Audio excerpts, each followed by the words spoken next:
Como el que había muerto era un miembro del gremio en lugar de una persona a su cargo, la corporación de carpinteros pagó el canto de 50 salmos. 2 días después del funeral, Della Hagerbird se trasladó a vivir con su hermano Ramsay. Richard Buckkerell llevó a Rob aparte para hablar con él. Cuando no hay parientes, los niños y los bienes deben repartirse, dijo apresuradamente el jefe carpintero. La corporación se hará cargo de todo. Rob se sentía paralizado. Aquella noche intentó explicárselo a sus hermanos. Solo Samuel supo de qué les hablaba. ¿Entonces estaremos separados? Sí. ¿Y cada uno de nosotros vivirá con otra familia? Sí. Más tarde, alguien se deslizó en la cama a su lado. Supuso que se trataría de Willum o de Anne-Marie, pero fue Samuel quien lo abrazó y lo sujetó con fuerza.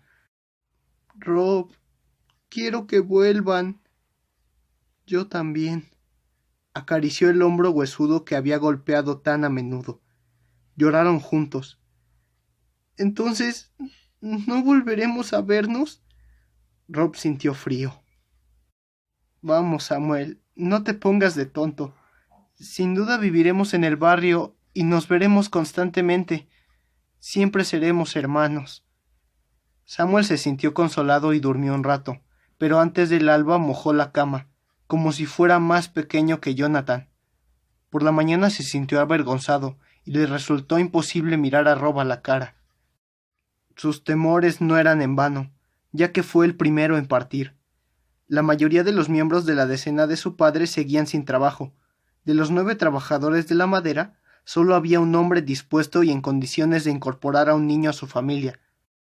Junto con Samuel, los martillos y la sierra de Nathaniel fueron a parar a Turner Horn, a un maestro carpintero que solo vivía a 6 casas de distancia.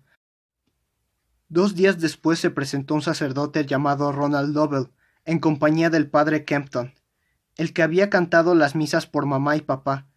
El padre Lovell dijo que lo trasladaban al norte de Inglaterra y que quería un niño. Los examinó a todos y se encaprichó con Willum.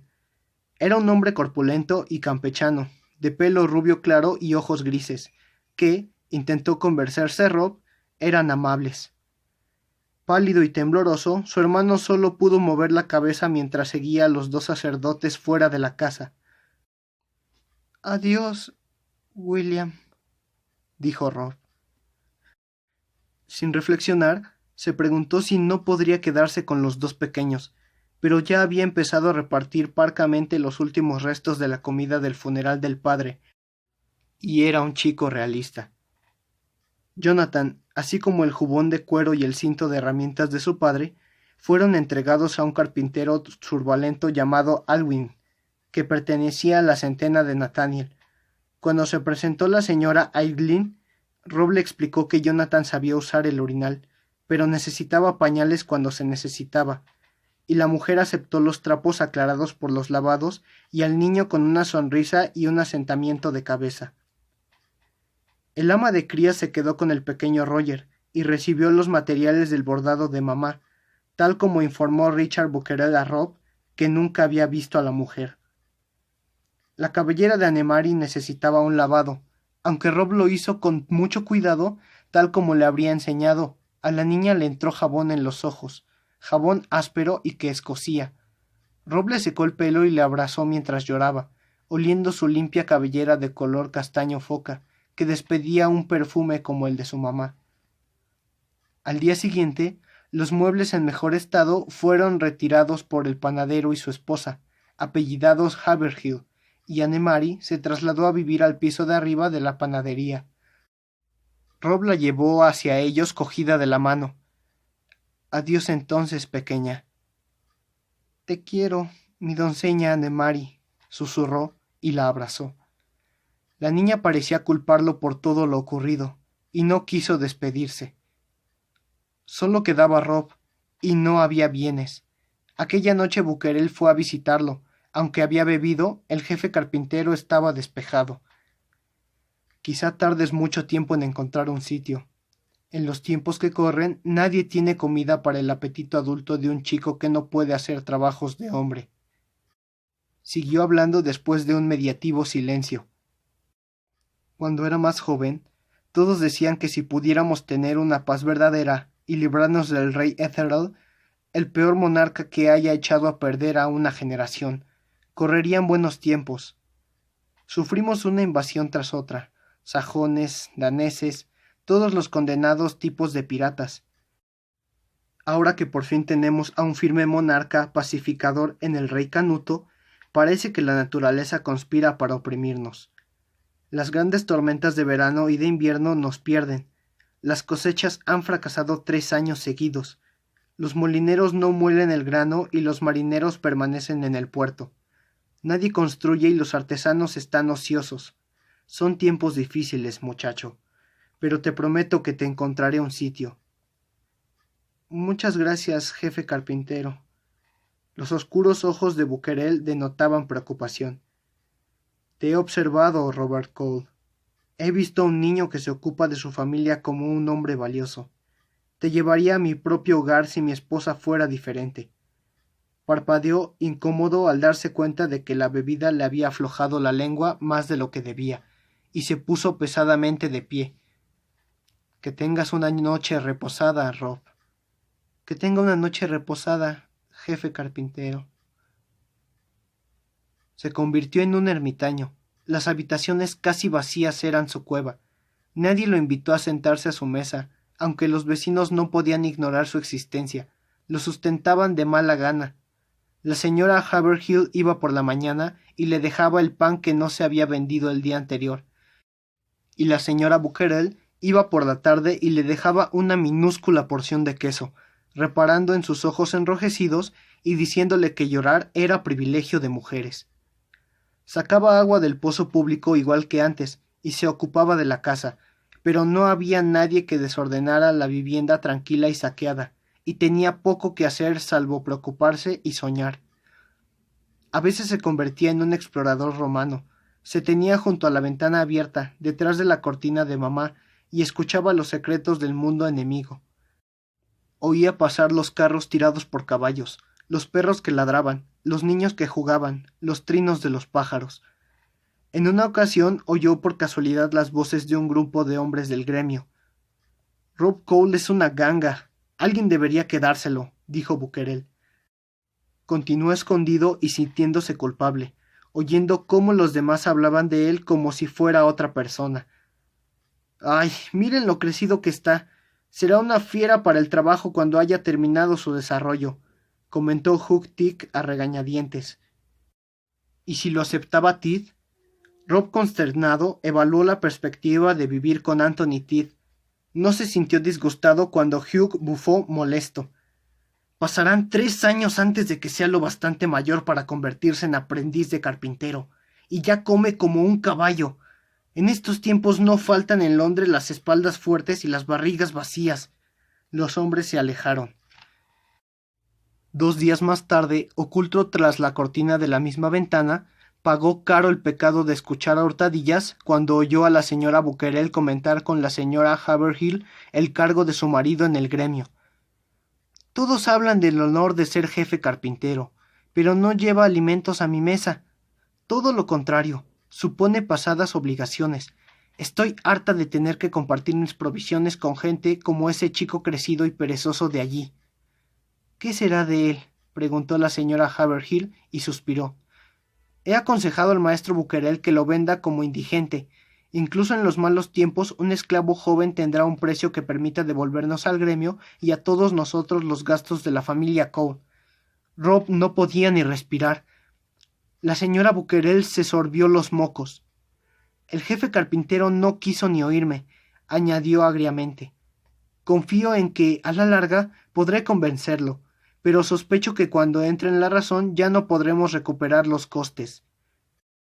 Cuando las 2 mujeres se alejaron, Rob permaneció detrás de la cortina de la ventana como si tuviera fiebre, intermitentemente sudado y aturdido.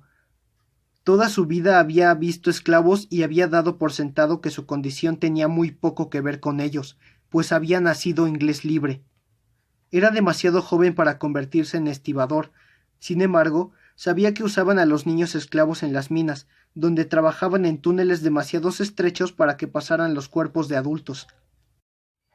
También sabía que los esclavos eran miserablemente vestidos y alimentados, y que a menudo los azotaban con brutalidad por infracciones menores.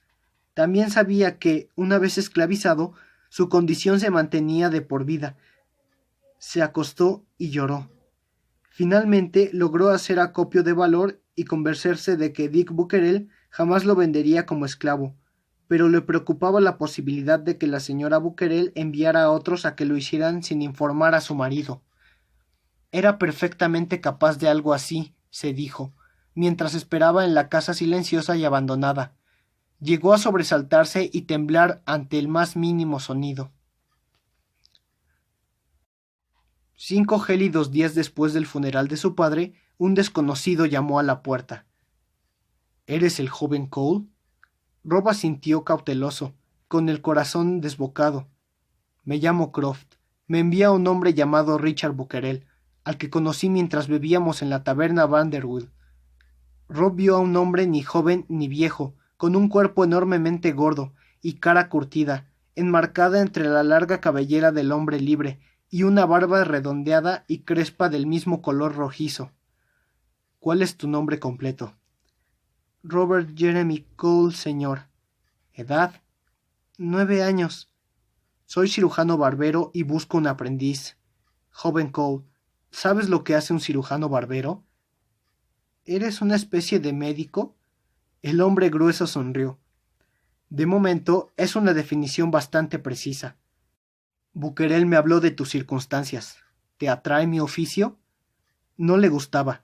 No tenía el menor deseo de parecerse a la sanguijuela que había sangrado a su padre hasta matarlo, pero aún menos le atraía la posibilidad de que lo convirtieran en un esclavo, y respondió afirmativamente sin la menor vacilación.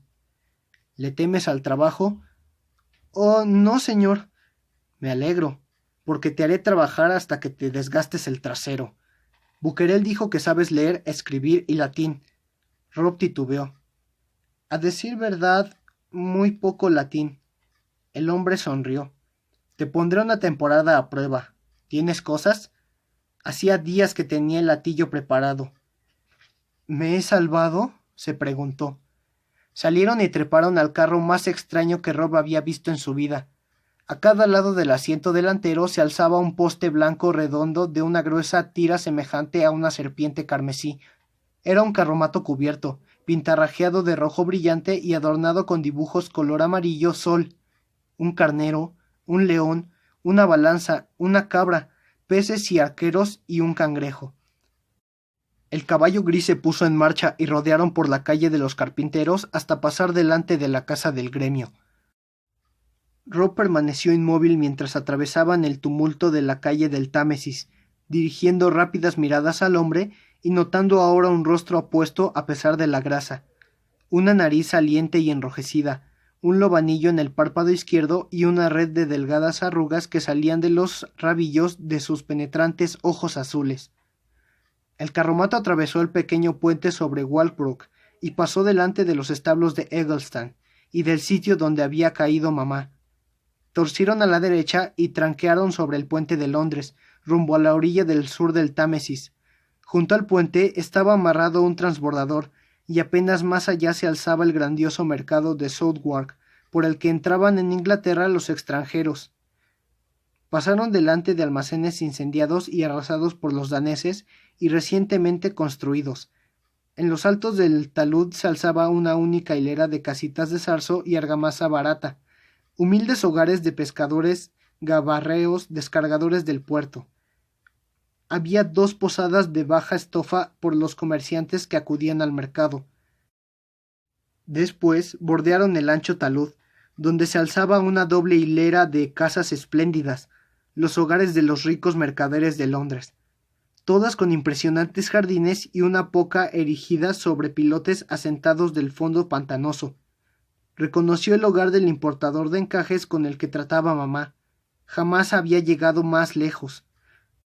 Maestro Croft, el hombre frunció el entrecejo. No me llames nunca Croft. Siempre me dicen Barber, en virtud de mi profesión. Sí, Barber, dijo. Segundos después, Todo Southwark quedó atrás y con pánico creciente Rob J. se dio cuenta de que había entrado en el extraño y desconocido mundo exterior. —Barber, ¿a dónde vamos? No pudo abstenerse de gritar. El hombre sonrió y agitó las riendas, por lo que el rucio se puso a trotar. —A todas partes —respondió—.